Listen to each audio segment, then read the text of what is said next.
Member Wendy Trevisani. Present, hello. Hello. Member Joseph Lujan. Present. You have a quorum.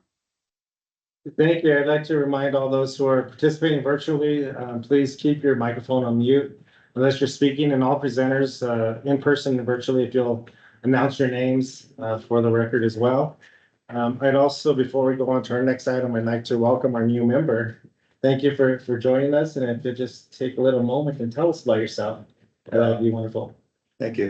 Joe Lujan, work with Hub International and been here a long time and happy to be here. Hope to be able to help out.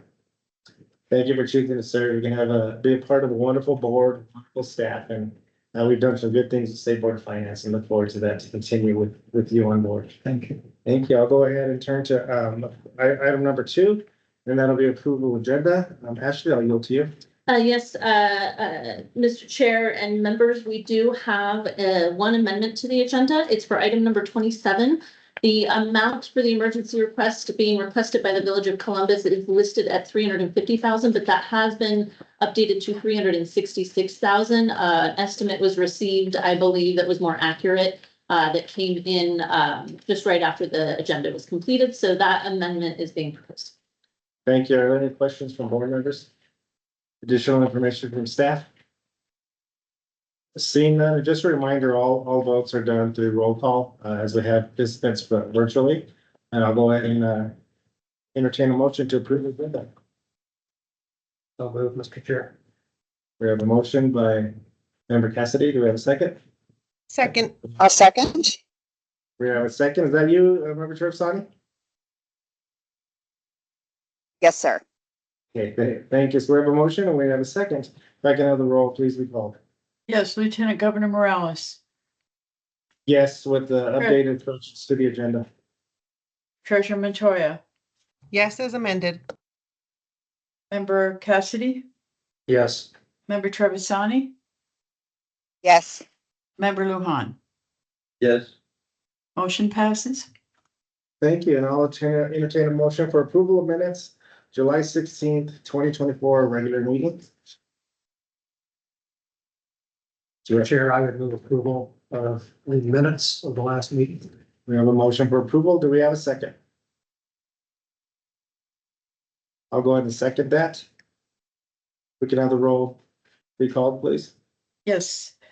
Lieutenant Governor Morales. Yes. Treasurer Montoya. Yes. Member Cassidy. Yes. Member Trevisani. Yes. Member Lujan. Yes. Motion passes. Thank you. We'll move on to the consent agenda items 4 through 13, and I'll yield to Ashley to direct us through that. Yes, Governor and members, I will now walk through and read the consent agenda items. We begin with item number 4, submitted by the Higher Education Department on behalf of the New Mexico Institute of Mining and Technology. This is a request for approval of capital expenditures for the Communication Tower and Shelter Project for the Pius Training and Research Center for a consideration of $3,171,281.52. Item number 5 from the University of New Mexico is a request for approval of revised capital expenditures for replacement of the La Posada Dining Hall dishwasher for $1,050,000.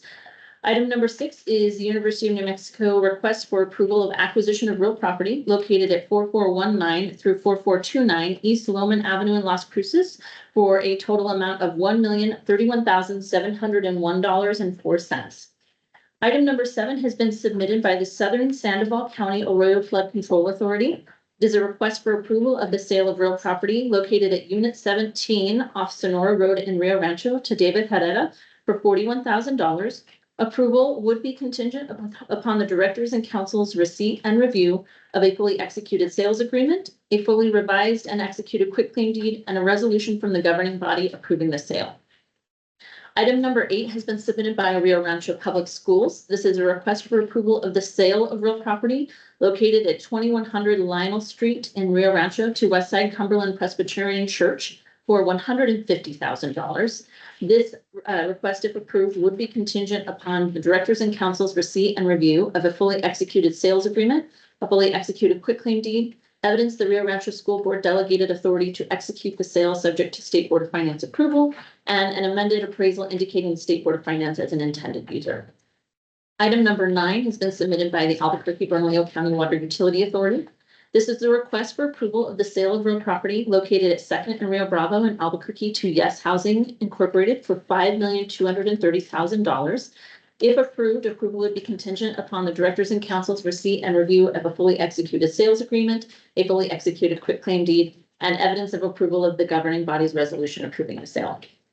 Item 10, submitted by Socorro Consolidated Schools, is a request for approval of the donation of real property to the city of Socorro, located at 511 El Camino Real Street in Socorro. If approved, approval would be contingent upon the directors and council's receipt and review of a fully executed donation agreement, a fully executed quitclaim deed, and evidence of approval of the governing body's resolution approving the sale. I would note for those last few items, the contingency on the governing body approval. We have resolutions in approval. We just are requesting some amendments to that and have them make those amendments an additional action.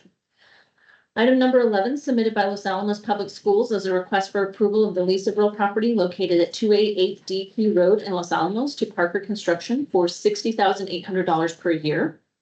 This would be contingent upon the directors and council's receipt and review of a fully executed lease agreement. Item 12 has been submitted by Bernalillo County Metropolitan Court. It's a request for approval of an amendment to the lease of real property at 801 4th Street, Suite 8 at the shops at Metro Park in Albuquerque with Cafe Confe LLC. This approval would be contingent upon the staff's receipt and review of a fully executed lease amendment. And then item 13, which is the last on the consent agenda, is from the New Mexico Department of Cultural Affairs, requesting approval of the lease of museum shops located at the Museum of International Folk Art, the Museum of Indian Arts and Culture, the New Mexico History Museum, the New Mexico Museum of Art, and the New Mexico Museum of Art Latin Contemporary in Santa Fe to the Museum of New Mexico Foundation, with services in lieu of rent contemplated.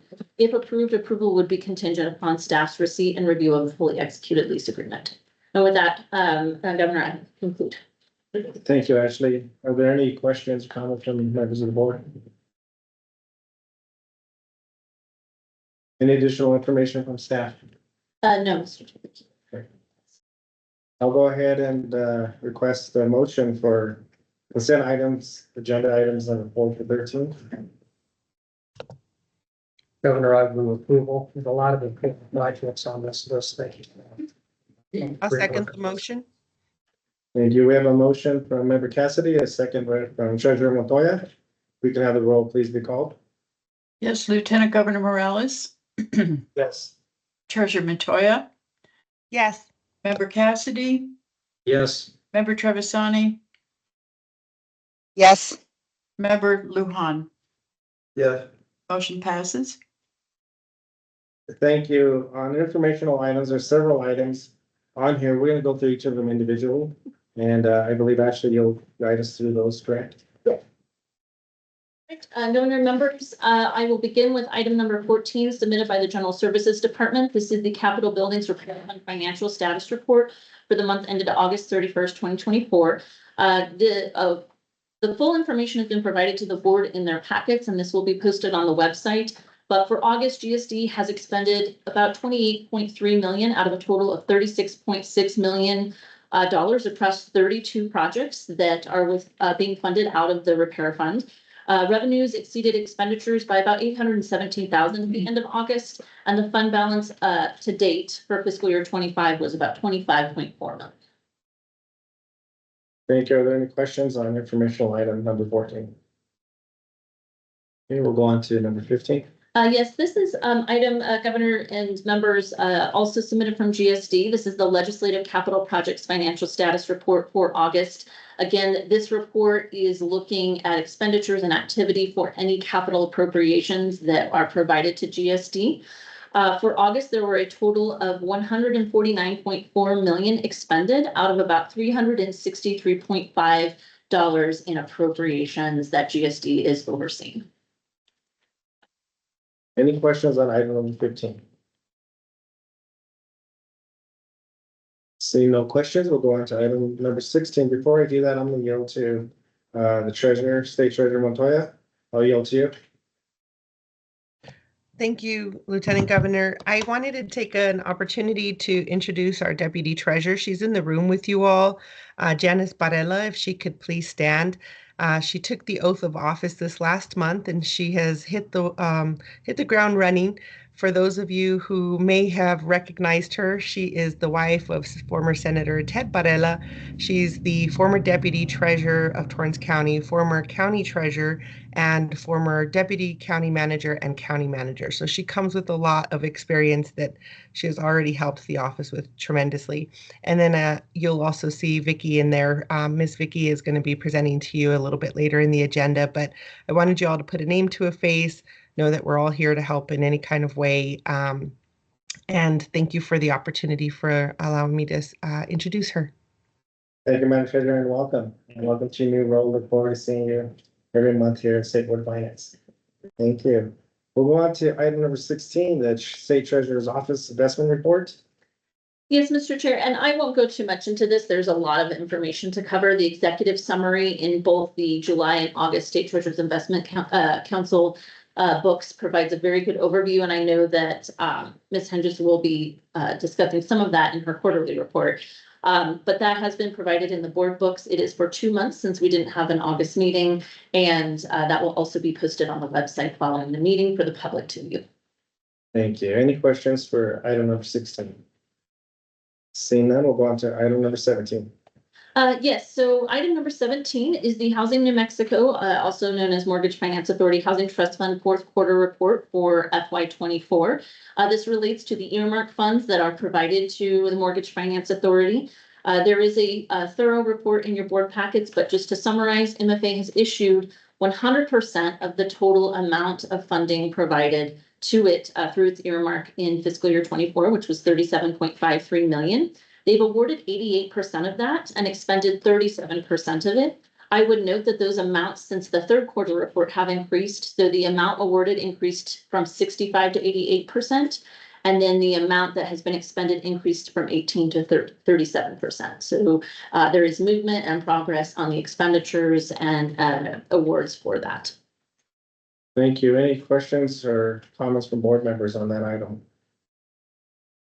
I would like to note that Treasurer Montoya and myself do sit on that board as well. So thanks for providing that update to State Board of Finance. Seeing no questions, we'll go on to the next item. Yes, Governor, members, item number 18 is our standard reporting of our emergency balances for up until and currently as of today. So in the operating reserve fund, we have the full $4 million that was appropriated and became available on July 1st. And in the emergency water fund, we have the similar situation with $109,900 available to the board for the remainder of the fiscal year. Any questions on emergency balances? I just want to share that I think those the emergency funds have been very much needed, very well utilized. And I think last year was the first year that we had the 4 million amount. Is that correct? I would have to confirm, Governor, I believe so, that we had, that was the first year, but I'd have to confirm that. It may have been the second year. And did we revert any dollars back last fiscal year? Lieutenant Governor, we did not, we are reverting, but it wasn't because we didn't award everything. We did have some funding be returned from two entities that received grants that did not utilize or need the full amount. So that was the Secretary of State and Marcus, do you remember the other? Lieutenant Governor, it was the Secretary of State and the State Auditor's Office that didn't fully utilize the grant that was awarded to them. And also the 5th Judicial DA's office also returned about 20,000. Yeah. So the 4 million, I was well utilization of that money, and so thank you for that and managing that, and to the board as well, because I know communities that came to us that needed those funds were very much needed and very much emergency. So thank you. We'll go on to item number 19. Yes, Governor and members, item 19 is our monthly reporting on the fiscal agent and custodial bank fees reports. I would point into in your packets to, I believe it is page 1,330. So a big board packet this month. And you will note that we have another month of net zero charges under the fiscal agent contract. That is primarily due to a few things, one of them being an average daily ledger balance that was higher than, a little higher than normal. But we also have secured a higher earnings credit rate from Wells Fargo of 2.5%. So that is creating these sort of negative fee situations in which we won't be paying any fees for the fiscal agent contract. Custody bank is always pretty standard. JP Morgan's fees, and these are usually a little bit delayed for July. We're just, I think, I'm scrolling up a little bit. We're at about 14,500, and that's pretty typical. We aren't seeing much movement in the custody bank fees. Okay, thank you. Any questions or comments? Governor, thank you for working on Wells Fargo to get the earnings credit rate. That's terrific. Saves lots of money for the state. Seeing no further comments or questions, we'll go on to item number 20. Yes, Governor, members, this is a very quick report. This is the reporting of the joint powers agreements that have been approved by the Department of Finance and Administration for the months of July and August. There were no JPAs approved during those months. Okay. Seeing no questions, we'll go on to item number 21. Yes, Governor and members, item number 21 is an update on the rulemaking work that staff has undergone for your approval for the 2.7.4 INMAC and 1.5.23 INMAC. As you recall, those are the capital expenditures rule and the real property acquisition, sales, trades, and leases rule.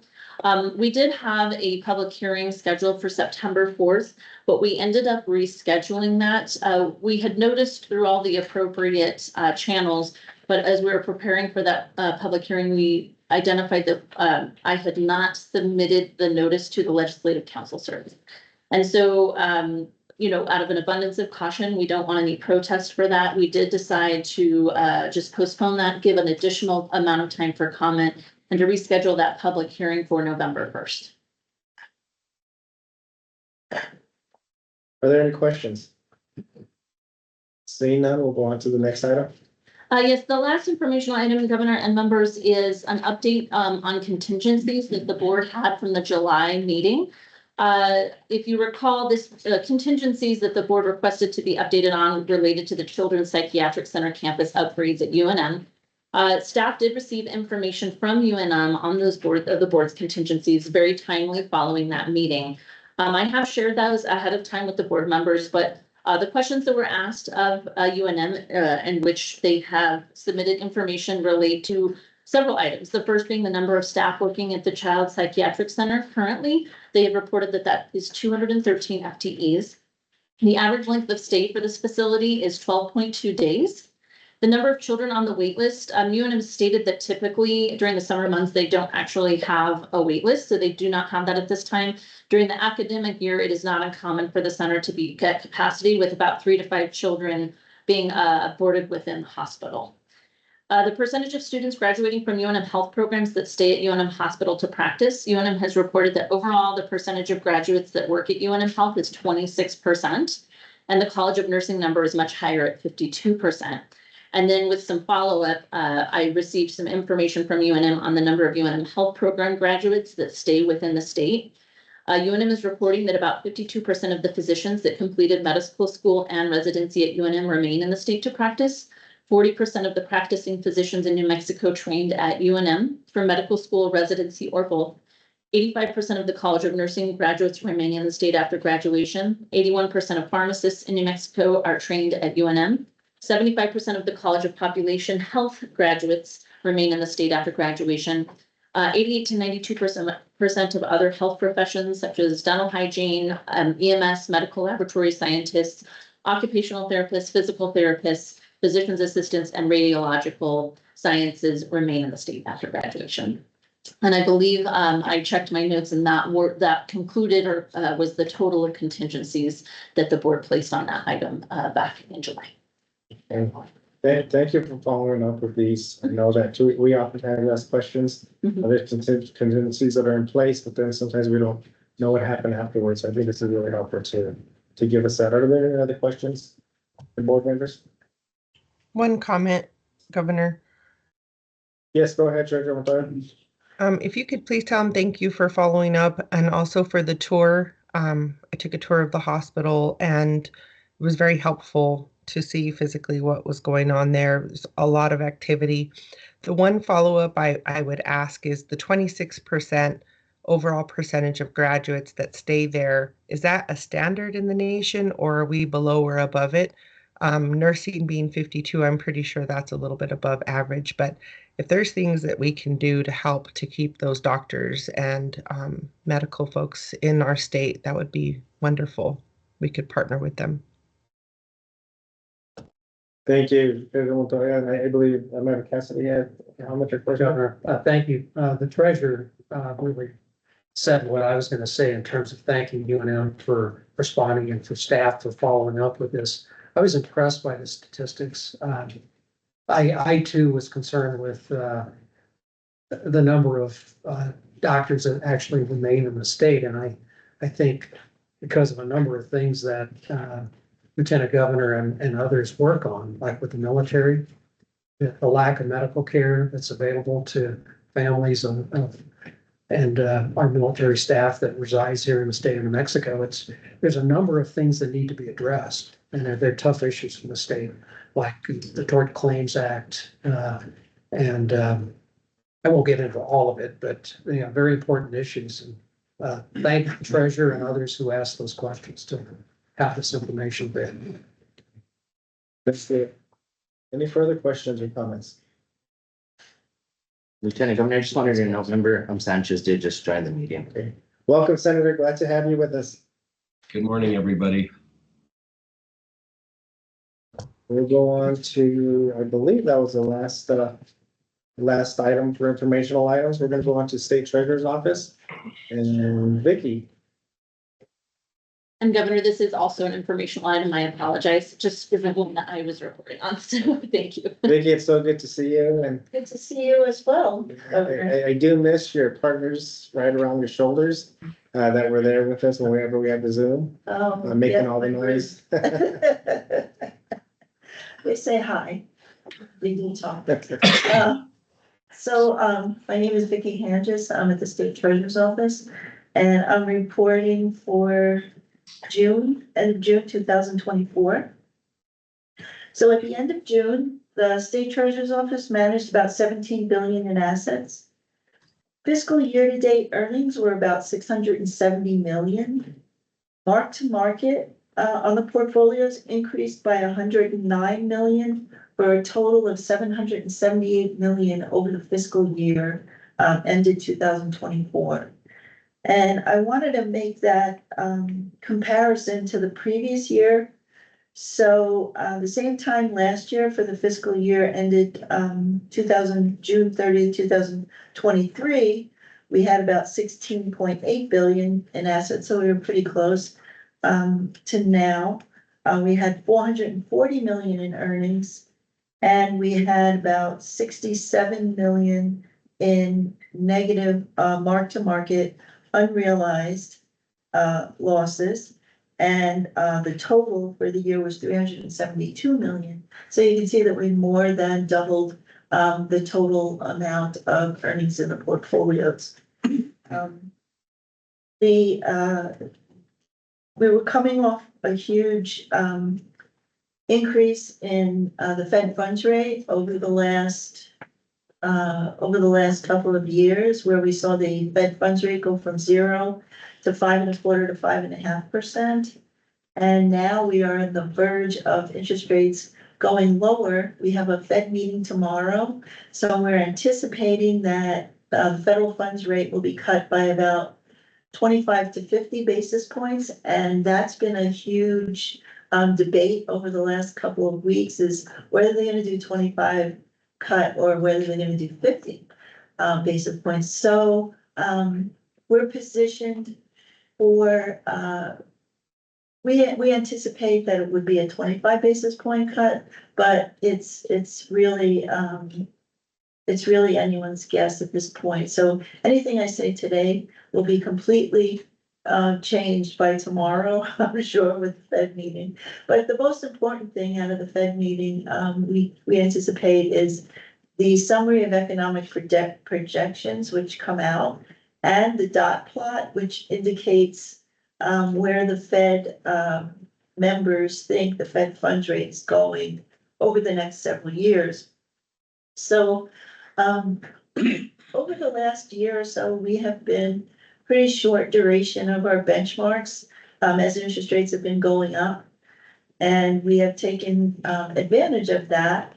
And we have had a really good year in fiscal year 24, outperforming the benchmarks pretty much by 25 to 30 basis points. And now we're scrambling to maintain our duration equivalent to the benchmarks, which is a little bit more difficult as we await maturities of much lower yields. We're still rolling over maturities with 0.3% yields from when interest rates were close to zero. So we anticipate that our earnings should increase. And with the Fed cutting rates, we've already seen an increase in our unrealized mark to market. It has been cut in half, and it's right around about 50 million unrealized loss right now. But as we go forward, we expect that to diminish. The market is way ahead of the Fed. We have a 2-year treasury rate at about a 360, and the overnight rate is a 530. So you can see that the market is way ahead.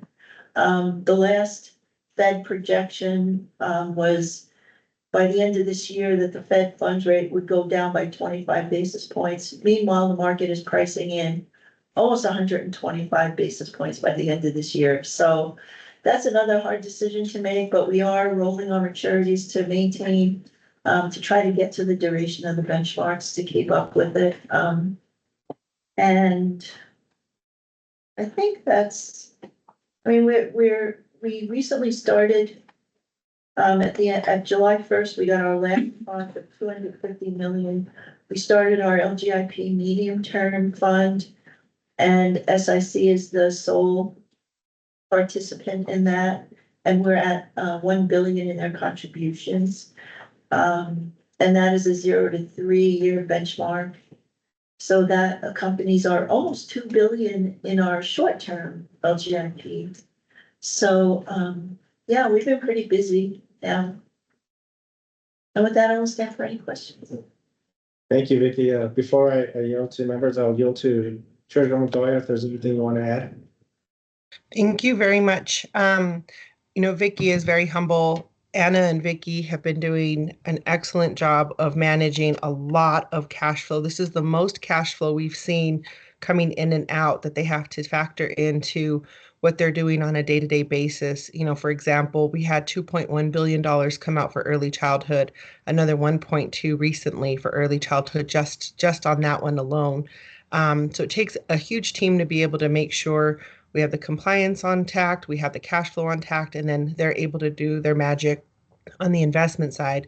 This is the largest the portfolio has been in this last fiscal year. It's the most earnings that we've made in the fiscal year. And to Vicky's point, they went above the benchmark more than 25 basis points. That's huge on their end of what type of work they're doing. The other thing I would mention that's really important for external folks is that as interest rates drop, the amount of money within each of the portfolios is going to drop on interest earned. That in particular matters in the local government investment pool because we help counties, cities, water districts, a lot of school districts be able to invest and diversify with the skill of the treasurer's office staff to be able to give back to their communities. We've had quite a few folks utilizing the portfolio now for monies that came in from the fires as well. I know Las Vegas is planning on bringing in some money soon. Mora has already brought in their money and has made significant interest off of the money that they put in at the start of that transfer. So we are trying to educate and inform folks, especially at the local government side of things, that as interest rates go down, the amount of interest that they'll earn off of their portion of the portfolio will also go down. I think the last thing I would say is that with the fast movement in the trade volume and the amount of money that has come through, The staff, though very small, is tiny but mighty and has done an excellent job of keeping up. We had Vicky mentioned it, the medium term, it's $1 billion. It's a collaboration with the SIC, helps them to diversify, helps us to partner, and that is going very well as well. So we're in the middle of an audit. Our audit process is going on right now, and I just want to say that the staff has just done an excellent job with all of the different things that are going on at the same time. Thank you, Treasurer Montoya. We appreciate that and really highlighting the work that Vicky and the team has done as well. So Treasurer, you did an excellent job of highlighting that and thank you. I don't think that you hear it often enough how grateful we are for the work that you do. Just want to make sure you're My aware of that. pleasure. I feel very privileged. Thank you. Any other comments, questions from board members? Can't help but say congratulations. Looks like a great year for Madam Treasurer and you, Vicky, and Anna and the whole staff, and nice to meet Janice too. Great team, so important to the state. Thank you, Member Cassidy. Appreciate it. Thank you. And this was an informational item, so there's no vote that's required on that. Good information that you presented, Vicky. Thank you. We'll move on to item number 24. That's going to be bonding programs. And Ashley, I'll yield to you. Yes, Governor members, item number 24, and I believe we may still have Luis Carrasco on the line. He was trying to catch a plane, but this is an item being brought forth by staff and bond counsel. It should look similar to some resolutions that the board has approved in recent months. But this is a request for delegation of authority to the Board of Finance staff for the review and approval of certain severance tax bond proceed recertifications. So staff are specifically requesting this delegation for 3 earmark programs. That's Water Trust Board, Colonias Infrastructure Board, and the Tribal Infrastructure Board. Anytime we sell notes, we receive a certification of need from the earmark program stating the projects that will be funded with those dollars and those proceeds. But given the nature of the earmark program, similar to Public School Capital Outlay Council, these boards can make some changes to those awards after the proceeds have been provided, or after the bonds have sold, excuse me. And when they do that, we typically in the past, the board has passed or considered a resolution that memorializes the changes in those project funds and the use of those project funds. What staff has done recently with Public School Capital Outlay Council and the Housing Trust Fund is we've received that delegation of authority from the board to approve those at administrative level as opposed to a board resolution. We are in a position at the staff level to review those changes, make sure they align with the original certification of need, as well as the change, and track that. We do require, in addition to a form that the earmarks provide, accounting of those funds and how they're being utilized. So this is really just the last step for staff to request that delegation so that we could be doing that at the administrative level and ensuring that we're getting that money out the door as soon as possible once the boards have changes to the projects that are being funded. And with that, Mr. Chair, I will I will see if Luis is on the line. Luis, if you're there, do you want to make any comments or add anything? Sure. Lieutenant Governor, members of the board, good morning. Luis Carrasco with the Rody Law Firm, your board's bond counsel. And I think Ashley did a very thorough job of explaining the import of the resolution. I would just remind you that this is basically the same action or authority that you've granted to staff members to approve these recertifications as they come in. In addition to what Ashley said, I would point out that there is a reporting requirement for staff to come back to you on an annual basis and advise you of the recertification changes that have been approved. So you will have additional information coming to you on that. And also the requirement that staff investigate with our assistance that any of the changes comport with the Severance Tax Bonding Act and any other legislative or administrative rule requirements. And with that, I'm happy to answer any questions the board may have. Thank you, Luis. Thank you for that. Any additional information from or questions from board members? Very much support it, Governor. Any additional staff member input? Governor, all I would say is for the annual reporting, I believe that we plan to provide that at the end of the calendar year, and then I think we'll probably get on a fiscal year cycle with that study. Okay, with that, it is an action item. I'll entertain a motion for bonding programs, item number 24. Governor, I move approval. We have a motion by member Cassidy for approval. Do we have a second? I'll second, member Trevisani. We have a second by member Trevisani. We can have the roll please be called. Yes, Lieutenant Governor Morales, Yes. Treasurer Montoya. Treasurer Montoya. Member Sanchez, Yes. Member Cassidy, Yes. Member Trevisani, Yes. Member Lujan. Yes. Motion passes. Thank you for the information that you presented. Actually, I think that was really helpful, especially as we continue to get updates on that. We'll go on to higher education capital expenditures. Is Gerald? Oh, we got something. And Governor, I believe, Gerald is on virtually. Gerald, would you like to open us up? Good morning, Lieutenant Governor. Good morning, members of the board. Thank you so much for the opportunity to present this morning. My apologies for not being able to attend in person. I am in Albuquerque for an LFC presentation this morning as well. And so just happy to be here to present virtually. The project that we are presenting today is the New Mexico Military Institute addition to Bates Hall. This particular request includes the addition of a 10,000 square foot addition to Bates Dining Hall. Bates Dining Hall is the primary dining hall for the cadets at the New Mexico Military Institute. And right now, because of the current configuration of that space, the cadets are needing to eat separately. So they have rotation of the cadets that are whenever they are needing to go to the mess hall for dining. This addition would actually enlarge the dining area so that the entire Corps of Cadets will be able to dine together during the same meal periods and with their respective squadrons.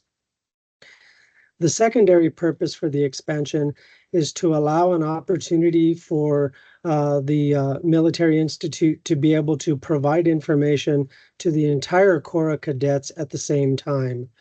NIMI currently has limited facilities in order to hold the entire Corps of Cadets, and this new expansion would allow them an opportunity to be able to do that. The expansion also includes the addition of 2 HVAC units, which will be added, along with matching of existing LED lighting and controls throughout that addition. They'll also be including some upgraded audio-visual systems that are going to be installed in order to support the ability to be able to provide those additional trainings and additional information to the cadets as necessary. The funding for this project is actually coming from 2 sources. There's $4 million from the Higher Education General Obligation Bond, as well as $3 million from NIMI's internal funding to support the project. With that, Lieutenant Governor and members, I'd like to turn it over to representatives from NIMI to be able to provide additional details on the project. Thank you, Gerald. Colonel West, so good to see you and the team. You too. Good morning, Lieutenant Governor, members of the board. My name is David West, Colonel Chief of Staff at the New Mexico Military Institute. We have with me this morning Kent Taylor. To my right is the Director of our Facilities, and to my far left, Colonel Dina Kernet, who's our Chief Financial Officer. And most importantly, this morning is our new President Superintendent, Brigadier General Boris McBurnett. So we made the trip to see your faces, as well as his opportunity to first trip to the Roundhouse. So he started a mission with us July 1, sir. Yes, thank you, Lieutenant Governor.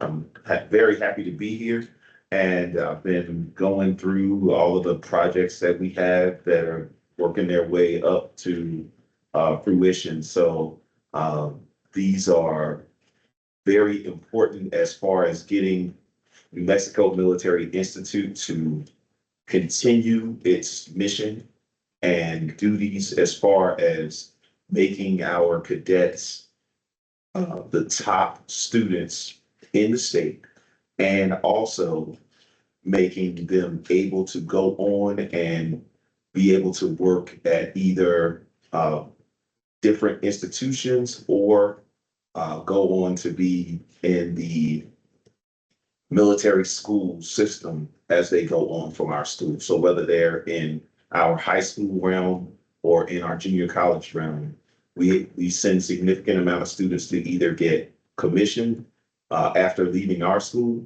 or go on to other schools to be commissioned.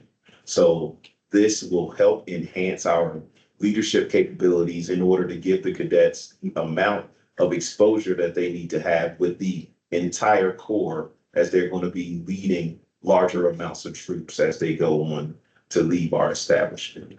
So this would definitely help us as we move forward in our mission. Thank you.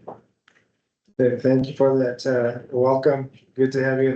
They do visit the campus often and look forward to visiting and just sharing in some of your plans and visions for the Institute. It's a wonderful gem that we have in the state, and thank you for taking that on. And a great team. You have around. Yes, they're great. Any additional information on this item? Lieutenant Governor, members of the board, I not a lot to add to what Chief Honey has already commented. Certainly, as you might suspect, our Corps does eat in a formal fashion. So it's not just come and go. So it is a military type application. That's when we talk about trying to share this. It really came to pass during the COVID period, you know, when we had to really split and space out, et cetera, that this press became very evident. So this is why we're bringing this back and forward to the board today. With that, we'll stand for questions. Thank you. Do we have any questions or comments from members of the board? Member Cassidy? I do. I hate to interrupt if anyone online does, but thank you, Governor, General, and all the staff from NEMI. I've got to just say thank you for the really complete presentation of materials.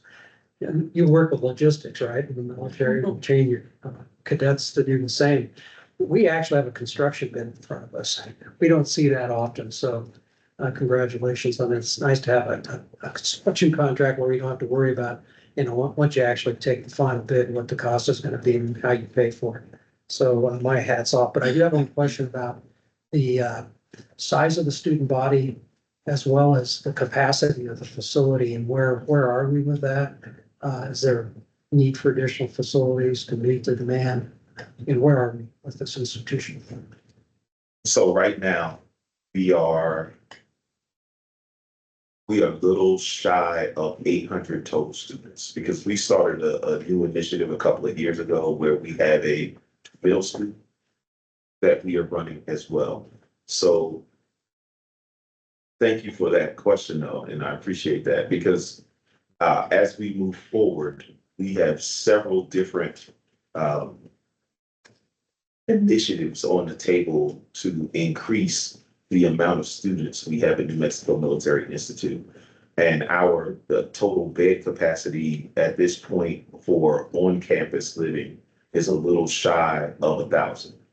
So, but with our initiatives that we have in the next couple of years, we're going to easily be approaching that 1,000 because we have some not only New Mexico initiatives, because for our New Mexico initiatives, we've actually raised the amount of New Mexico students in our school from 35% to 47% in just the last year.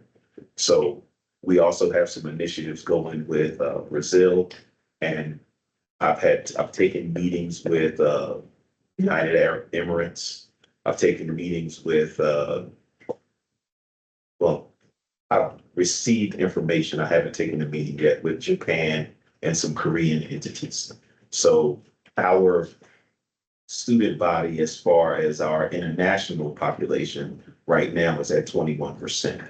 So we're looking to increase that as we increase the number of New Mexico students. With that being said, there are going to be some other initiatives coming in the future to expand as we work to with equity for our Title IX with our increasing number of female sports. So that is something that will come in the future. And also we have an initiative that's going to start pretty soon about expanding our capability in our physical fitness. Because one of the things that the academies are talking to us about is that we need to increase the level of physical fitness for our students. So one of the things that I've noticed already is that we are probably going to need a new swim facility in the future, because in order to go to the academies, there are swim tests and all of these things that students have to do. And our students, from what I've received information back, is that our students have been kind of deficient in those areas where they're in remedial training when they get there. And we don't want that. We want them to be able to capitalize on all of the things that are available when they move on, so that they can be all that they can be. So thank you for that question. Thank you, General. Thank you to the staff. Any additional questions or comments from members of the board?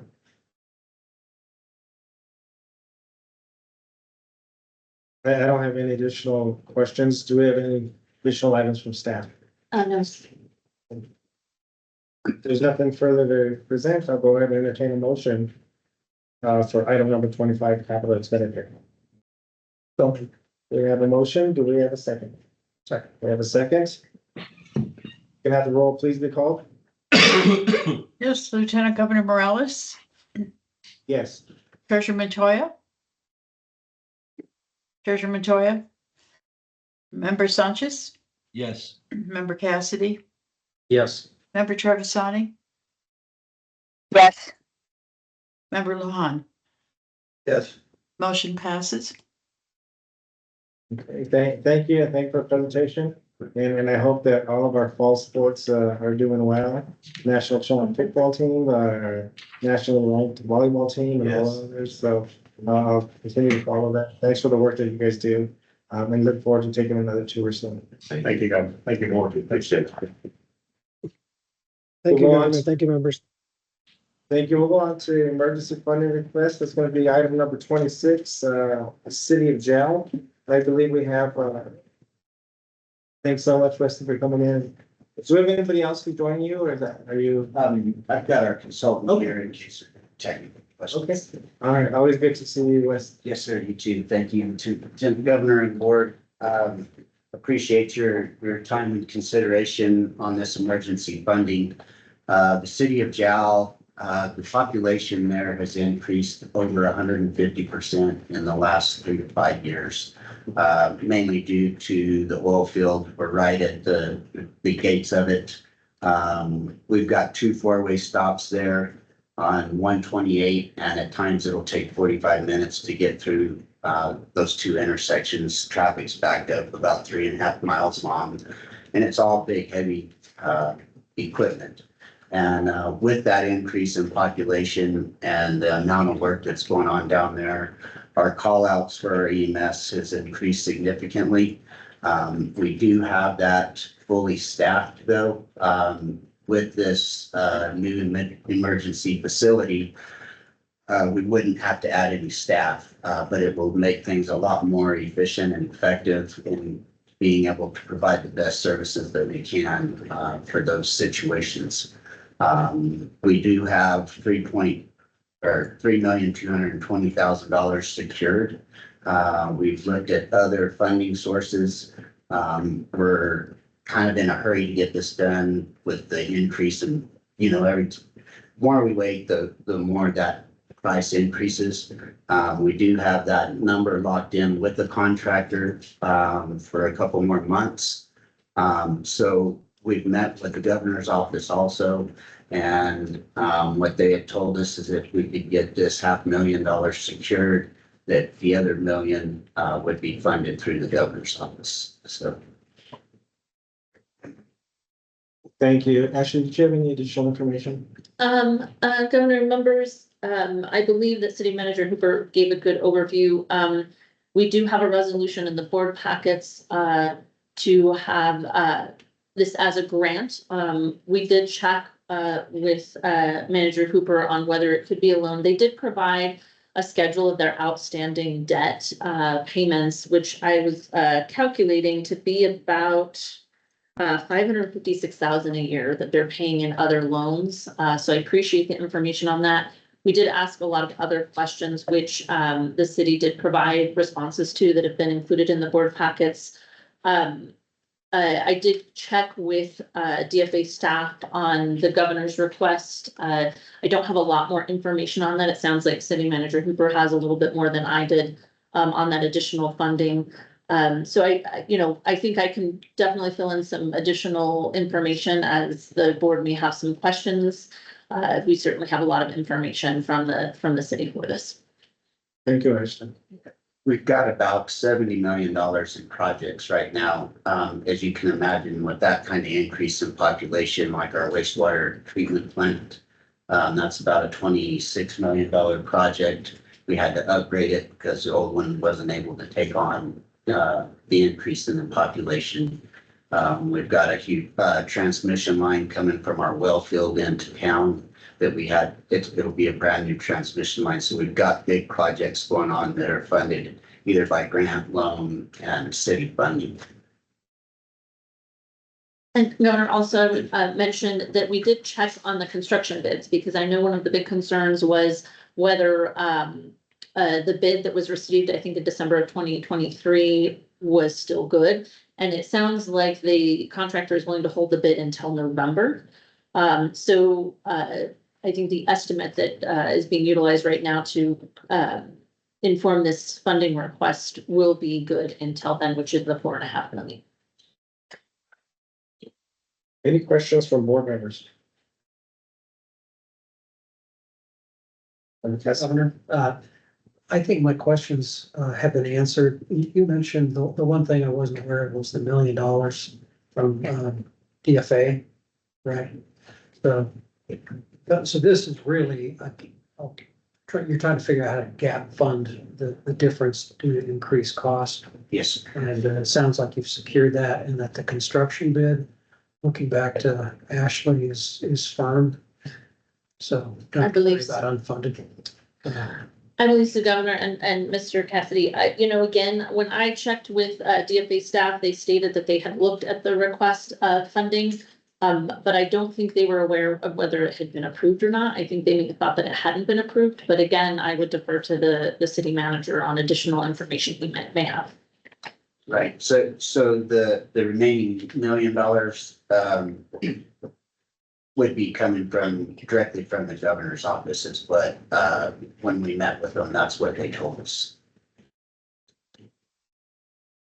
So, Yes, one quick question on the Department of Finance. It was not granted before. Is there? Give us a little feedback as to how come. Right. So when we met with the governor's office, that was the first place that they directed us. And so we had put in an application with them, and they told us that that emergency funding really didn't meet what their requirements were, I believe. And that the funding amount was also more than what they usually award. Any additional questions or comments? Anybody virtually participating that would like to ask any questions? Seeing none, Mr. Secretary, you might have some information on that as far as the governor's office and the additional funds that they would be given. Do we have a timeline of what the governor's office has mentioned on that? Lieutenant Governor and members of the board, I don't. I will check quickly though, as soon as the meeting is over. Right. They did mention that if we got this secured, that it would be during the legislative session when it would be awarded. Okay, so Lieutenant Governor, who did you meet with? Yes. He used to be a firefighter. Diego? Sorry. Yes. I'll check with Diego. Lieutenant Governor. Thank you for that, Secretary. And the reason I asked that, so I'm wondering if it's in the form of in the capital outlay bill that'll be there, which would mean that wouldn't come available till well, till after July and then whenever the bonds are sold there. Or we can re general fund too. So that's where I'm just asking, trying to figure out the timeline of that. Because it sounds like November is a critical point as far as the bids that are there. How do we navigate through that? Ashley, any ideas? Governor members, it is tricky because I do think, if the funding from the governor's office isn't available until a capital appropriation, we could see a cost increase. The other question is whether this emergency funding could also be funded through a capital appropriation in addition to the governor's office emergency funding. I know that the city has received, I think, 2 capital appropriations for this project, excuse me, that just hasn't been enough to meet that 4.5 million bid. I think the board could approve the funding today with the understanding that it would not be expended until they receive the gap funding. But there is the risk of the cost going up, which could mean that this then sits longer if the city is then having to seek additional funding. So it's tough to navigate. I'm not really sure from a timing perspective, how we handle that or how we grant that. I'm trying to think of contingencies off the top of my head that we could place, but it's a little tricky if we don't know when that funding is going to be secured. And that was the other thing that was stated in that meeting with Diego was that if we get this 500,000 secured, we need to go ahead and start construction right away. So we have the notice to proceed already ready with it, so that once we are awarded this, or if we're able to get it awarded, we can go ahead and move forward. So I don't know exactly what source they'll be using for that gap funding, but it sounded like it would be available pretty soon. Member Cassidy? Yeah, thank you, Governor. I am a little confused. You really can't begin construction unless you've identified the funds, right? Under DFA reporting. My limited knowledge of that. Do you have cash resources you can use to cash fund this? And Right. So the contractor's not going to wait for payment or. Right, exactly. So I think that if there was, maybe a 3 or 4 month gap there, that we would be able to cash flow it and make it work. And follow up if I could. So I think we need to, if we're talking to the governor's office and this is for Secretary Props. And if it's under construction, can the legislative appropriation that the governor can control be used to reimburse the village for other funds that they probably have dedicated to other cash flow needs? Or it be certain, a little hairy. I understand. And Governor, I also mentioned too, and Marcos pointed this out, I do think the timeline's important because, if the project can get started without securing that additional million, that might be something, although I don't know, I would defer to the city on whether that's a possibility. But if it doesn't, and the money sits here, I'm not sure that we can hold on to that the award or the grant that we provide. We may need to have that come back to us at the end of the fiscal year if it hasn't been expended, and the project hasn't proceeded. So we would need to research that a little bit more, but there may be some accounting concerns. So I think the critical question is whether the project can begin if the city can, as Member Cassidy was saying, cash flow it so that they can get the project going before the additional 1 million is provided. I think that's a pretty critical question. Yeah, and definitely, and thanks for the information that you're able to share. I guess it's just unusual of the requests that we get, just because there's so many ifs, and recognizing that there's been times that the legislature that there's not even been a capital outlay bill that's been passed. So there's so many unknowns. I do think that I can understand why the 500,000 would be important. I do think we need contingencies though. I think there needs to be some type of protection to ensure that as a board, that any emergency funds that are awarded, that there is the ability to ensure that we still are fiscally responsible and prudent on that. So I don't know how that would work out, but I do feel strongly that we would need to have the contingency to ensure that it's going for the purpose that we're expecting it to. But if for whatever reason that the funds aren't available, then I think the board needs to make sure that we have that contingency language in there. Governor, if I may, some ideas. So, one thing we could do is, so first off, anytime we provide a grant, staff don't to provide it in a bulk sum. We only release it as invoices or other things come in, and we provide that on, at that time. So that's a first protection, but possibly what we could do is make the release of funding also contingent on evidence that other funding has been secured to begin the project. That's another option. And not just like, oh, we're securing additional funding, but evidence that either the city has budgeted that funding or they have actually received the emergency funding from the governor's office. That could also be a contingency we place on this. And there also could be a time contingency. So if that doesn't occur by the legislative session, we could potentially have the grant expire and ask the city to come back. Are they not able to secure funding through the legislative session? So those are just some ideas. Any additional information? from board members? Governor, just one thought to add to Ashley's list. You know, we still have another month, the October meeting, that if we can get these answers, this could be brought back. Another thought is, does it make it easier if this is a loan and not a grant? And then a loan that we could change to a grant later on, you know, before the end of the fiscal year. In terms of certainty, I'm not sure that that's the way to go, but I certainly support it. And I think we have another month to kind of get our answers lined up if needed, if the rest of the board feels so.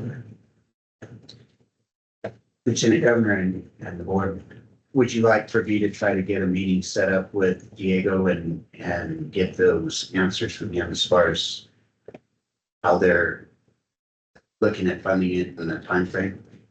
But I think that could be possible, but I believe we have an idea of how that's gonna be funded. Whenever the capacity of service tax bonds, the capacity of capital outlay that comes out, I'm imagining that would probably be an executive priority, which goes through the whole process, which goes to the signage of it, and so I think we understand where that may come from.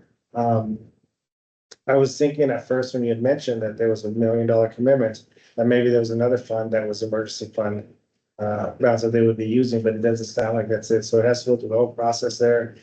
So I'm not so sure.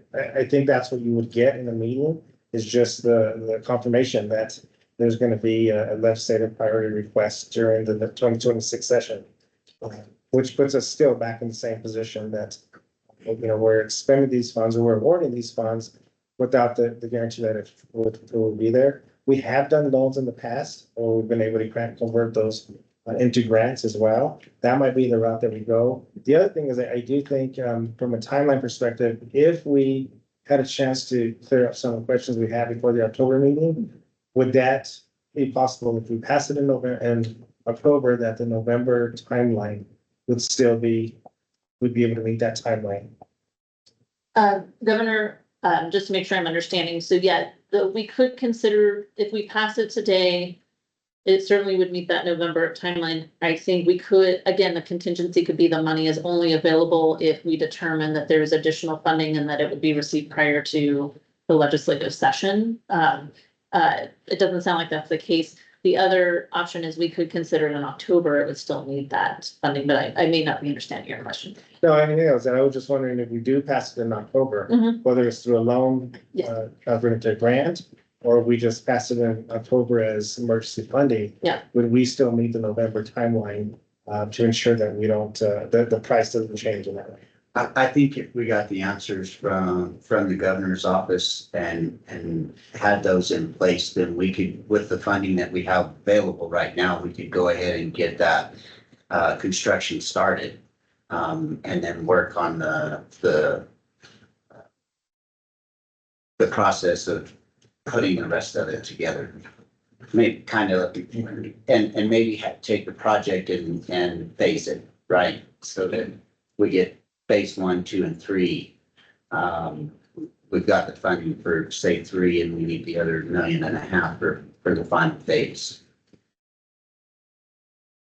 Speaking for myself, I don't think there's any hesitation or issue with the dollars being awarded, but just the questions that are still lingering out there. So I would just recommend, and we can take a vote and have a formal motion done, but I would recommend that we bring it back in October with more clarity.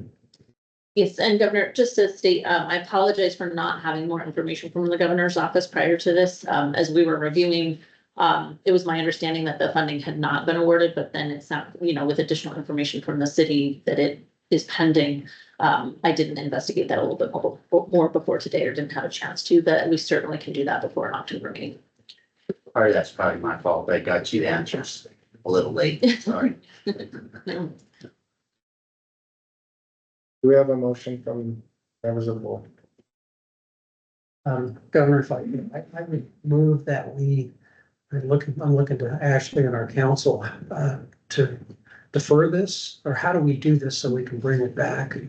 You can either do that or table it for the October meeting. I think that would probably be the best. That's something I would move we table this agenda item, pending additional information to come back to the October board meeting. So we have a motion to table. Do we have a second? Sorry. Second, any further discussion? Any questions or comments from staff? Governor, I think I've taken sufficient notes. We will make sure to connect and get additional information, and work with the city to get any additional questions answered. And we welcome any questions from board members in the interim as well to further dig into this. Thank you. With that, we have a motion. We have a second for motioning of tabling till the October meeting. Can we have the roll please be called? Yes, Lieutenant Governor Morales, Yes. Member Sanchez, Yes. Member Cassidy, Yes. Member Travisani, Yes. Member Luhan. Yeah. Motion passes. Thank you. Wes, thanks so much for Yes, the thank you. presentation. We look forward to seeing you up again in October. Appreciate it. Thank you. We'll go on to the next item. That's going to be emergency funding request, item number 27, Village of Columbus. And just a reminder to members of the board and those who are on virtually, we did have at the beginning of the meeting an adjustment to the requested amount. I believe that was for 360, actually, if you remind me, it's 66,500. Is that correct? With that, I'll go ahead and yield to Priscilla. So good to see you. Good to see you. It's good to have you here with us. It's good to see all of you. Mayor, can you want to start? Morning, Lieutenant Governor, Board, thank you for this opportunity to be here and present our petition.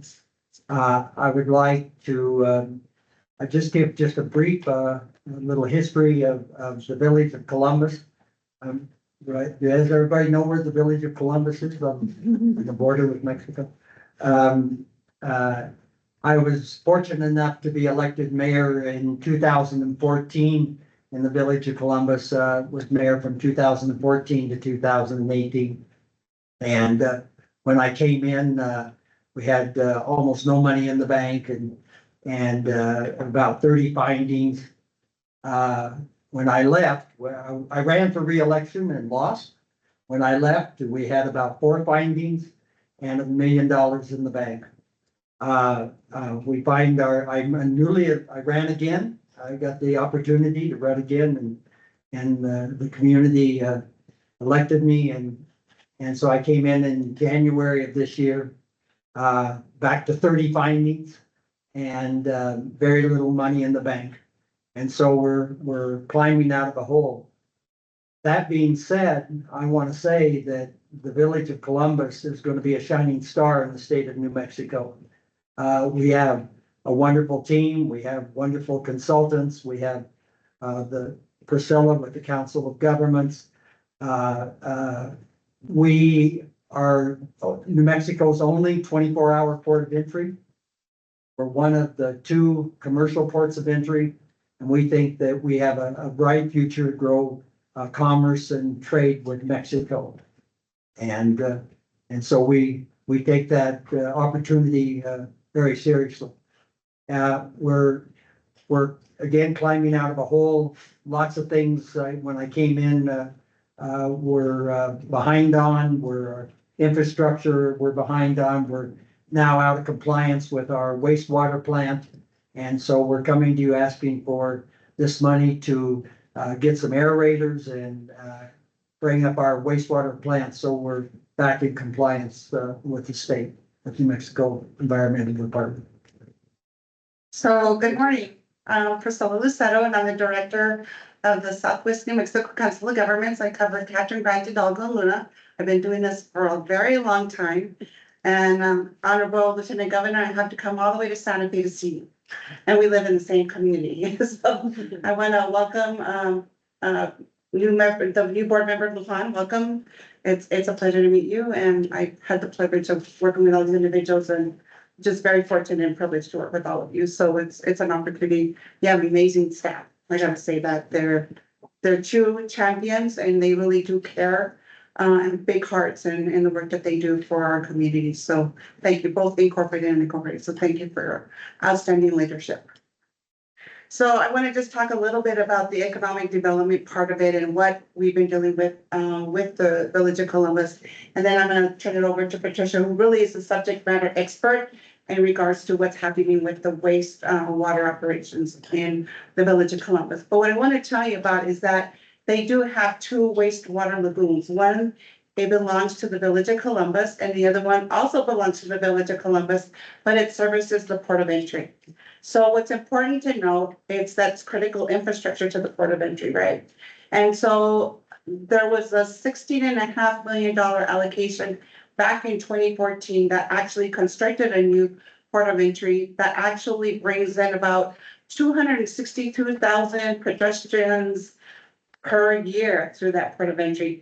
So just imagine that from the standpoint of why it's important, why we have this wastewater treatment facility doing what it needs to be done. And I think Patricia can allude why it's not functioning as it should be just based on the requirements.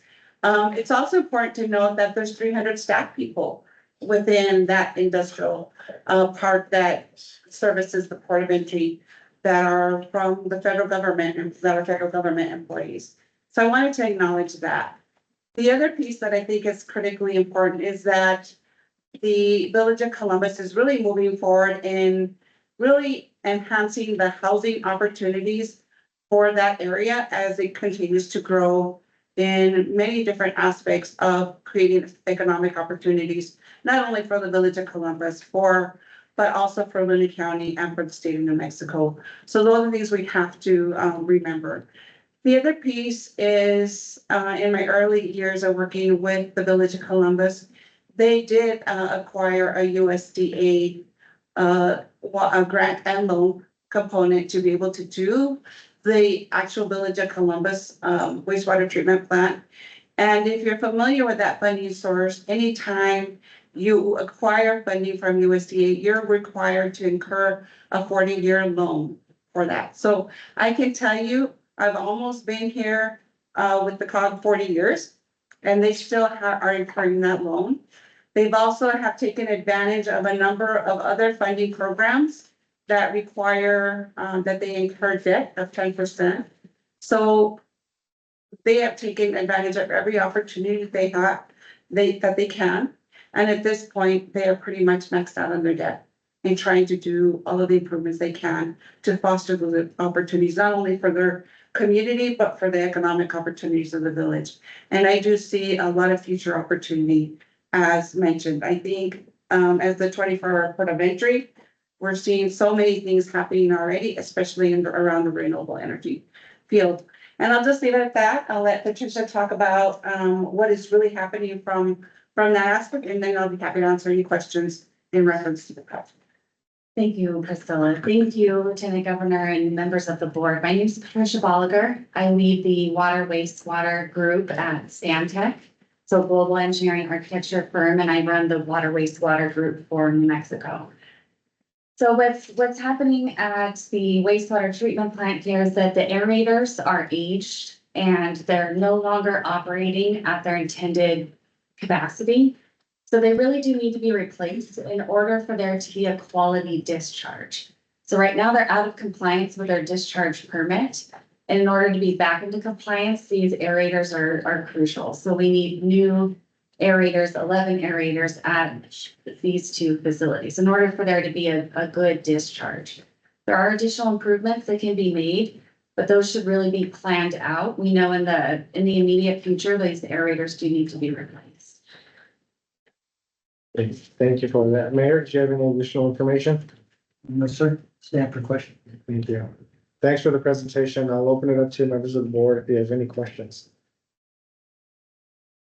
What are the ramifications of being out of compliance? I mean, What are they? yeah, The state, New Mexico Environmental Department has been working with us extremely well. They've been patient with us and we've been, making some progress and we've been active in like coming up to here and stuff. So they're seeing that. And Jason, with the Environmental Department has been working with us. So, they're encouraging us to get in compliance, but they're not finding us or anything like that at this time.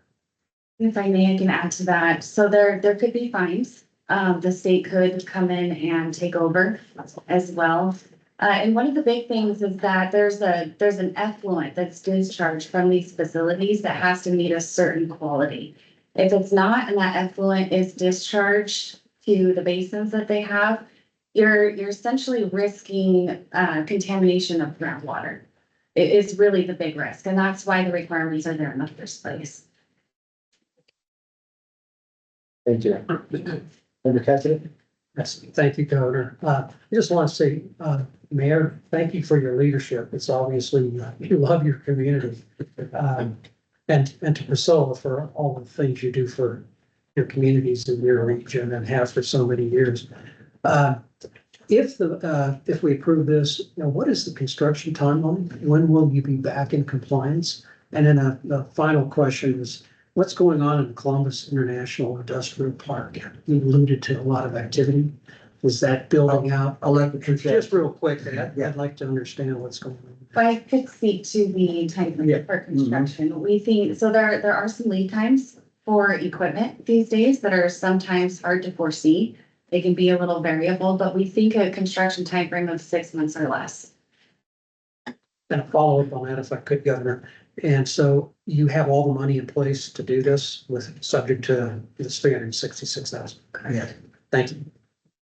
To answer your question, I've lived in Columbus for 35 years now. And sometimes when the stars align, it's very hard to describe how all that happens.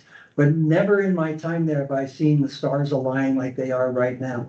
And I mean, the county is supporting us, border authority, the state, just everything seems to be coming together. We meet with some counterparts in Mexico. The U.S. Customs is supportive of what we're doing. We have a nice industrial park. We're going to start working on it to develop it. And we just see, we're already seeing growth in more traffic going across the border, more commercial traffic going across the border. So, Lieutenant Governor and members of the board, some of the discussions we've had in, around the industrial park include, the possibilities of cold storage, for a lot of the crop that is coming across the border. So we also know that a lot of the trucking companies are now coming through the 24-hour port of entry as Santa Teresa gets more congested. They find that it's so much more, it's easier, right, to come through the Columbus port of entry because there's a lesser wait time. So we're seeing increased traffic. There's been potential and discussions around also having a truck stop there. So there's all these additional discussions. I think it's really about how they're now developing the affordable housing opportunities there. They actually have developed an affordable housing plan along with an ordinance and already have commenced to do new construction of housing in that area to help spur some of that economic development. Oh, if I could just real quickly. So is the plant that this will rehab, if you will, expandable to meet the additional demands that you have? Do you have the site to do that? We're presently working with the border authority. They are seeking some funding for us to add an additional pond to expand what's the capacity down at the port of entry. Thank you, sir. So, Lieutenant Governor and members of the board, with regards to the Village of Columbus, wastewater treatment plant, when we actually did that with the USDA, they always do a percentage increase to ensure that if there's growth in the community, that we do have the capacity from that perspective. We have a follow-up question. Just on the, did you see, besides USDA federal funding, since the port of entry lagoon empties into yours? So typically we actually have received funding, if I remember correctly, from the Colonias Infrastructure Fund for some of the water and wastewater improvements for the village. And I don't remember if it was specifically tied into the industrial park or if it was the Village of Columbus wastewater treatment plant. Do you remember? I think it's Village of Columbus. Village of Columbus. So they wouldn't be able to participate in helping fund some of this, or The port of entry itself, is that what you're saying? since they empty into it, right? And that, you mentioned that earlier. Just because I do have federal funding that comes to me and I do work with the feds as well, it is more difficult, in my opinion, to be able to get that kind of money in a timeliness that would be able to resolve this issue in a much more timely fashion. Just because there's higher level of bureaucracy that we have to jump hoops, there's application cycles. We would probably have to wait a year before we would see anything like that, and there's just more additional requirements we have to meet. From an urgency standpoint, it wouldn't make sense, in my opinion. And with the port of entry, that's Homeland Security. That's a whole, different department in the federal government. Any further questions? It's one clarifying. So they're a customer. They pay their utility charge. Yeah. So you could adjust the rates to maybe reflect and help them. The water and sewer customer. Absolutely. Thank you. Thank you. I did have a question on the resolution that we have in front of us. I didn't understand one of it. It says, whereas the village has not explored additional legislative funds because NMED for the protection of the groundwater resources. Can you explain that? Yes, let me look at the resolution. And Governor, may I ask, do you know which paragraph you're looking at? It's right in the third to the last, fourth to the last paragraph.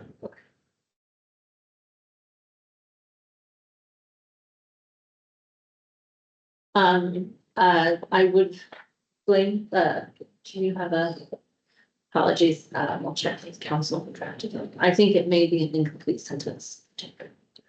So yeah, I guess the reason I asked is I wanted to understand as far as first, where does it set on your ICIP? It's Honorable Governor and members of the board is in the top 5. Okay, the top 5 of the ICIP. And I guess I'm trying to understand why there wasn't any request from the legislature for funding this last session. So Honorable Lieutenant Governor and members of the board, there was. Actually, we requested funds for water and wastewater, but we had a more urgent need in the water side, so we had to utilize the funds for water. So you did receive an appropriation? Yes, we received an appropriation of 200,000. Lieutenant Governor, yeah, I think that's a miswriting, or a misstatement. I believe that we need to amend that language to separate the protection of groundwater from the seeking of legislative funds. So we will need to have council go back and review that language and correct that. So thank you. And if it's passed, is that a contingency that we'll have on the vote? Yeah, I think it can be a contingency, and it's up to the board whether you'd like to see that revised resolution before it gets executed. So you can confirm that language or, Yeah, I would like to see that personally, just Yeah. because we want clarification and because of any, with work with the environment department, any sanctions or any other type of decisions that NMD has to make, that it's not anything to do with this resolution that we passed. And so right there, it kind of leaves Yeah. to question is that there wasn't any legislative funds because of the New Mexico Environment Department. And it doesn't sound like that's the case, but the way it's written, it leaves it to be a little confusing on that. What would be, and I think the question's been asked, but what would be, I guess, the impact if these funds weren't awarded today? So Honorable Lieutenant Governor and members of the board, and correct me if I'm incorrect about this, Patricia, in just my experience that I've had in the last 3 years. And what I've learned from this process is that if we don't take care of these aerators, just based on my knowledge, is that what I'm seeing happen with the gallons that are being placed into these ponds, what I'm seeing is that you will have to remove so many gallons out of those ponds that now is an increased cost to the village, right? So I just saw that in a most recent project where the community was paying about $8,000 a month for disposal fees and having to take it elsewhere. So that's kind of what I'm seeing, and I think that's one of the things that we're trying to alleviate through this project. And so those costs can be incurred for so many months, and what happens that it accrues over time, then leaving the village with no reserves, right? And I've seen that happen in a number of communities, but if you wanna add to that, Patricia, please do. Yeah, I think that's exactly correct. And then in addition to that, the cost of equipment could go up. I mean, we're seeing that all the time. So that's the other risk as well. Every year, the cost is going up, sometimes 6 months. Sometimes we can't even get a proper quote until it's on the trailer being shipped. So that's the reality of it right now. Okay, and what is the plan going to the next legislative session? What legislative request will you be making for capital outlay? So, Honorable Lieutenant Governor and members of the board, that was the conversation the mayor and I were having right before we came in here in revisiting. We do know that every year we do put water and wastewater improvements as a capital request, just based on whatever the need is, because we do know that the village of Columbus is dealing with some high fluoride issues as well, and we're seeing that just because it's they're naturally occurring contaminants in our area. And so that's a discussion that we plan on having, just to demand based on need, and also taking into account what are we gonna be applying for Colonias Infrastructure Fund, and taking those other various funding sources, because as I guide them, is I wanna make sure that we're taking full advantage of the other funds, like Colonias Infrastructure Fund, to do those bigger, high dollar cost projects and maximize our dollars for the community. So I don't wanna come to the legislature for a higher dollar project if we can't get it done and have it be a completed project. So those are things that I strategize with the village of Columbus to ensure that we're doing the right thing with the right funding source. It will probably be water and wastewater. We have a lot of needs beyond the compliance issues right now. Mayor, you had mentioned as far as some of the audit issues. Mhm. You mentioned those 4 audit issues that were there. Are we able to receive capital outlay funds in compliance with the executive order? Are we okay with that? So Lieutenant Governor and members of the board, currently I am serving as the fiscal agent for all of the funds that they're receiving.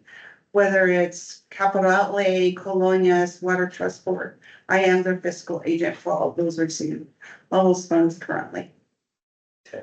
Do we anticipate when that might change and the village would be able to be their own fiscal agent? Honorable Lieutenant Governor and members of the board, I don't see that happening anytime in the next year, maybe in the next couple of years, but not in the next year, no.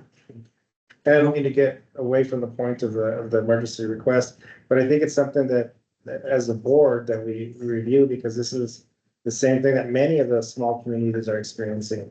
And the support that we as a state can provide to ensure that every community has the ability to be their own fiscal agent, to address the audit issues.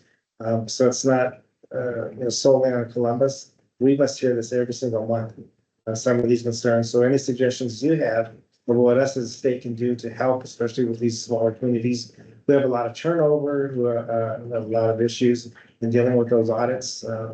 We need to find a solution, so that way you're able to access any of those funds that you're requesting.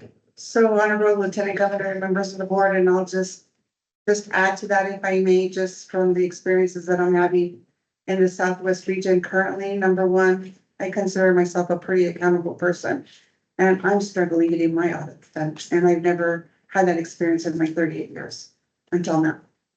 The other thing that is a real critical issue in my community is that we can't even find accountants to do books for the mutual domestics, acequias.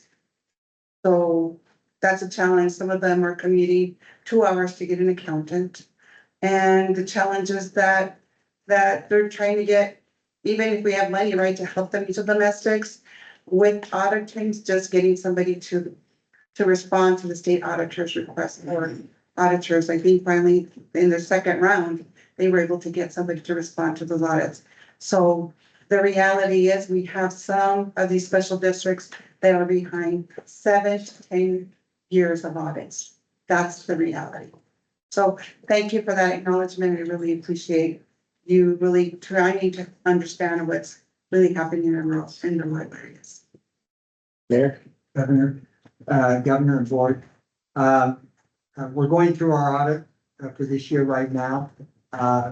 We're confident that we're gonna probably eliminate about 15 of those 30 that we have this year. And of course, our goal is 0 findings, and it'll take us a couple of years, but we'll get there, I promise you. Thank you. Those are some issues. Again, aside from the request here, I think it is consistent across the state.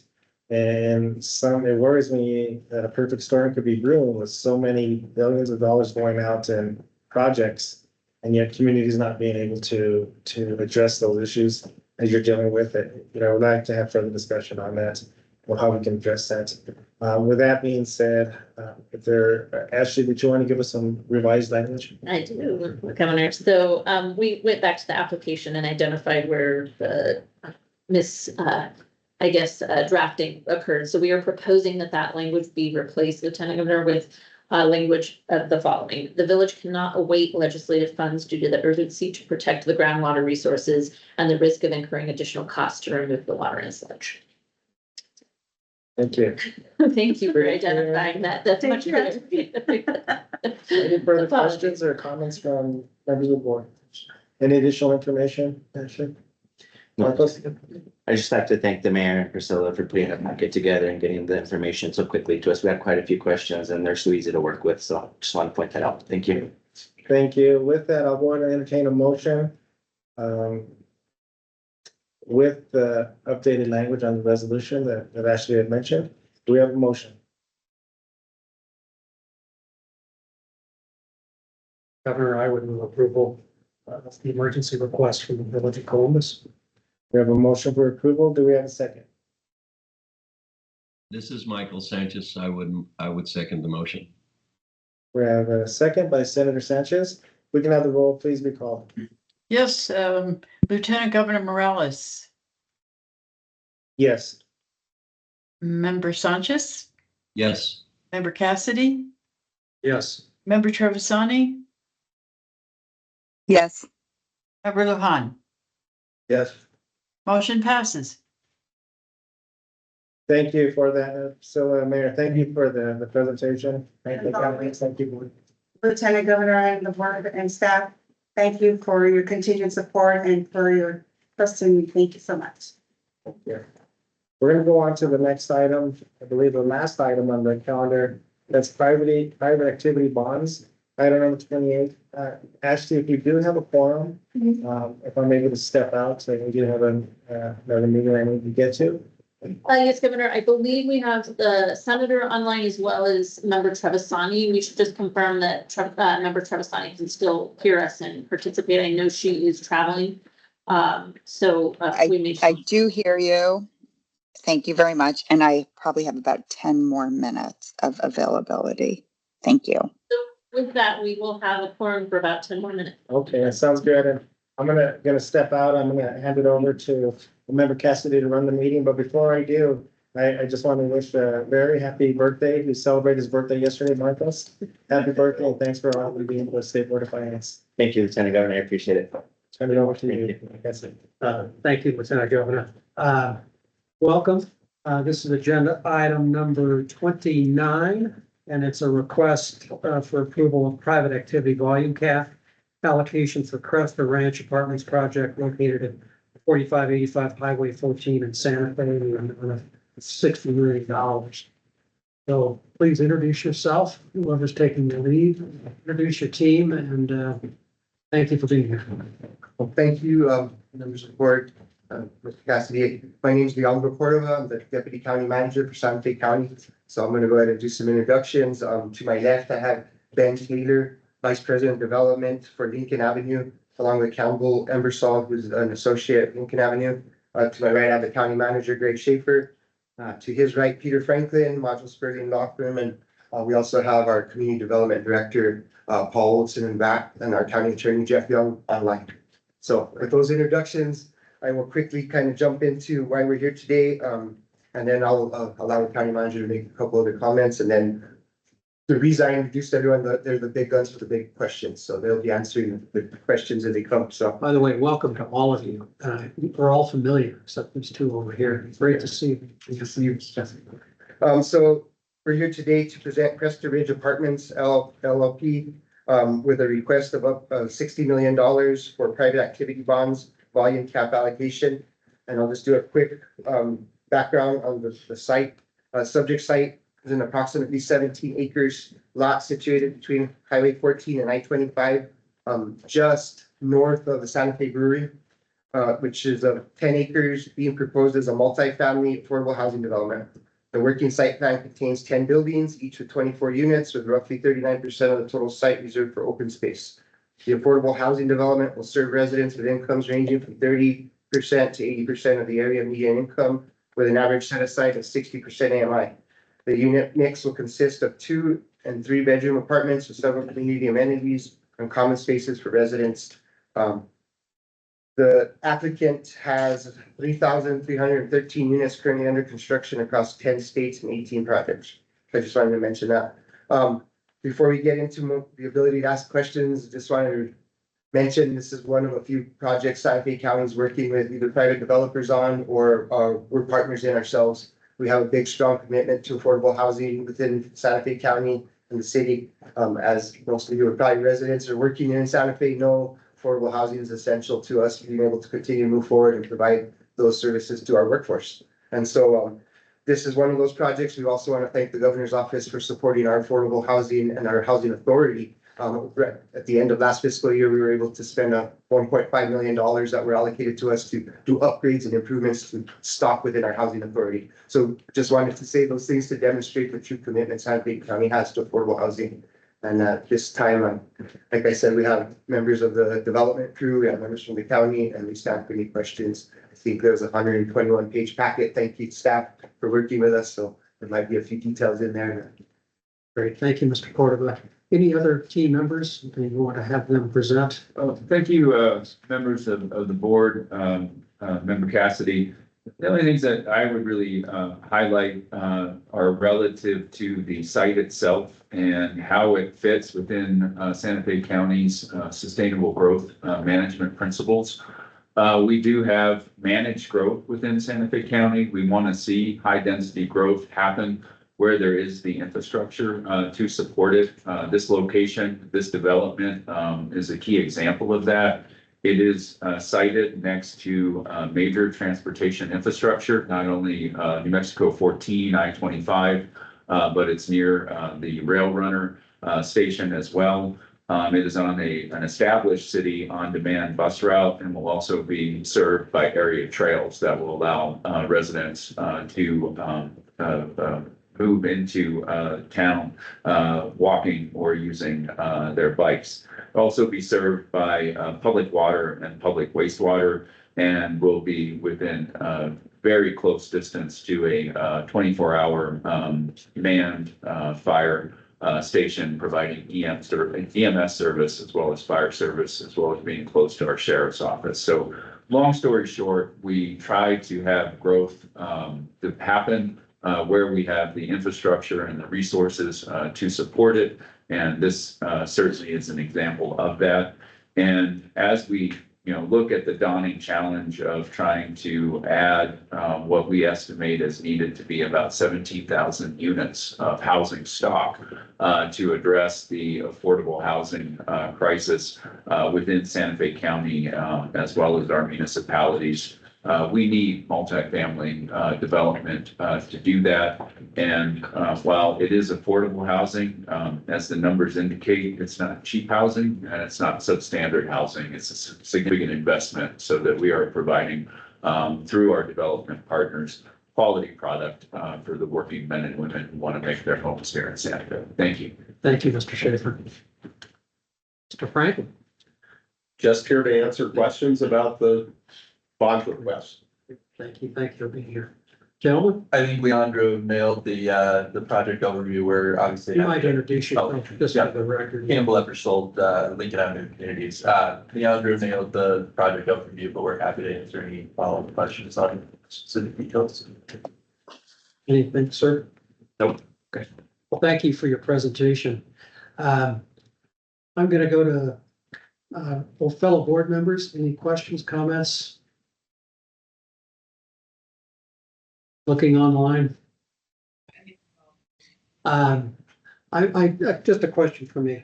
I looked at your sources and uses of funds, which was really quite impressive. There's $2 million provided by the county. Right? Did I read that right? I'm looking at gentlemen from the county. So, Member Cassidy, the county has developed a Developers Assistance Program Fund.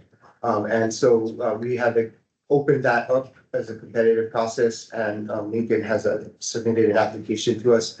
We can award up to $2 million.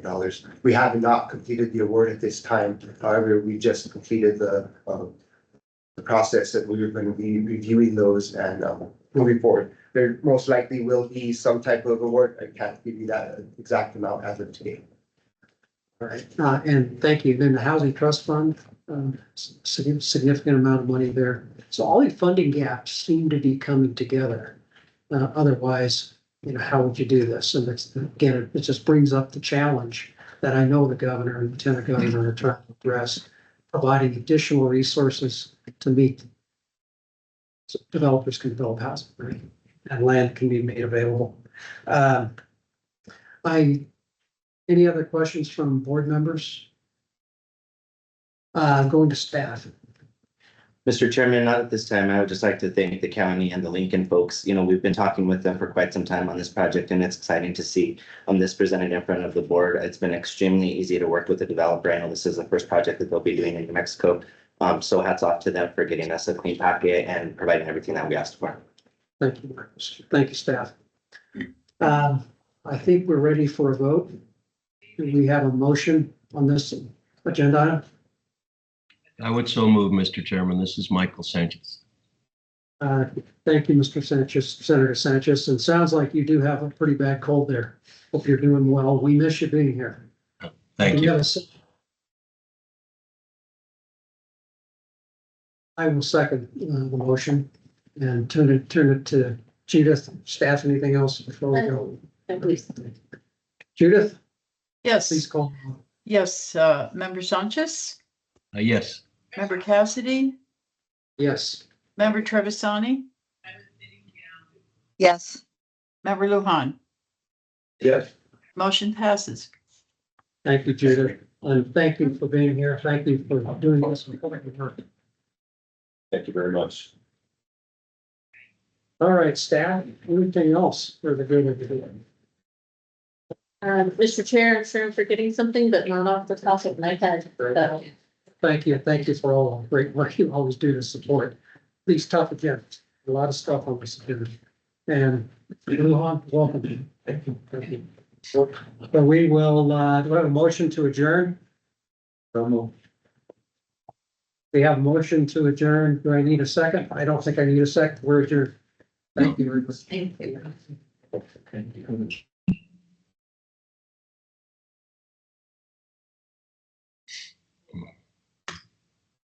We could have had that.